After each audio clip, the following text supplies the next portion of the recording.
9 minutes to 9 o'clock. Well, have you ever seen a picture in a magazine and thought, wow, I wish I could look like that? Well, you can, and it doesn't require any diet or exercise. A new video is poking fun at the beauty industry, and it's revealing just how much a little retouching can improve an image. Introducing the next revolution in beauty. Get ready to experience a whole new you. It's you, perfected. This is the video that has everyone talking. It's a fake commercial promoting Photoshop software. The difference is clear. Just one application of Photoshop can give you results so dramatic, they're almost unrealistic. It promises to give you the perfect look, just like so many beauty products. ProPixel intensifying botanical hydrodragon microbead extract infused with nutritive volumizing technology will leave your face virtually unrecognizable. My skin feels like plastic. Take control of your color with Hue Saturation. Use this breakthrough formula to change hair or skin color, brighten eyes, whiten teeth, even adjust your race. The video was created by an independent filmmaker, fed up with the false and unrealistic images on many ads. Reshape your body without the expense and mess of surgery. Why eat healthy and exercise when you can just look like you do? In just a week, the video has had almost 2 million hits. Maybe she's born with it. No, I'm pretty sure it's Photoshop.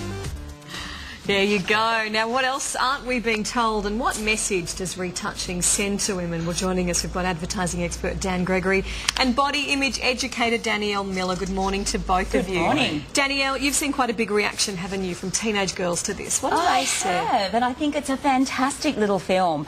We know that using humour is a wonderful way to get across a message. So rather than lecturing young people about what really happens behind the scenes, we can amuse them and capture them that way. Body image is a huge issue for all young people and for big people, older women as well in particular. We're told constantly that thin, perfect is the ideal, and that's our currency. So I love this. It's a fresh take on it. But Dan, how common is photoshopping and retouching? It's super common. So pretty much every image you'd see in a magazine or an ad has had some degree of photoshopping, and it may just be removing shadows, removing flyaway hair, removing irrelevant signs in the background. But virtually every image we see would have some kind of photoshopping in it.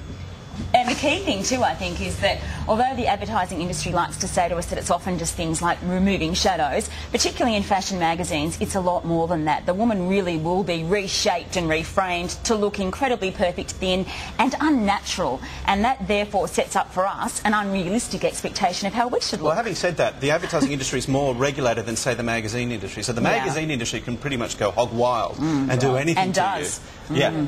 But would it have an impact on sales if people and things didn't look as glossy and beautiful? I don't think so. I think you know what makes you stand out is being different. So actually showing someone who looks natural and a way we haven't seen people for a long time in magazines actually has you stand out. So I think we just find new ways to sell. I don't think it would really affect sales all that much at all. And there has been a backlash against this. Certainly in Australia we had the Body Image Advisory Board suggest that there should be a code of conduct, and I think something like that almost needs to be mandatory. To me... So you think regulation?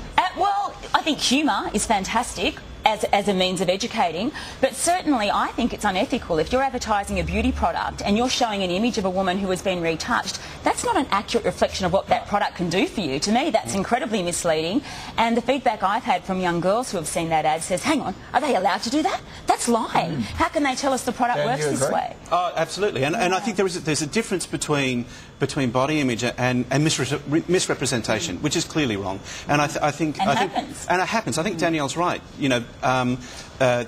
That anything that comes across as a lie or makes the promise more than what the product can actually deliver is clearly wrong. And in the UK they've backlashed against that, and they actually banned some ads featuring Julia Roberts and Christy Turlington because they said that they were over the top and excessive.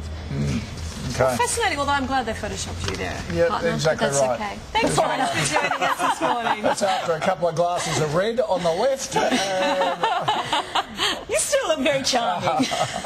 Yeah, I like to call them character lines. Thank you.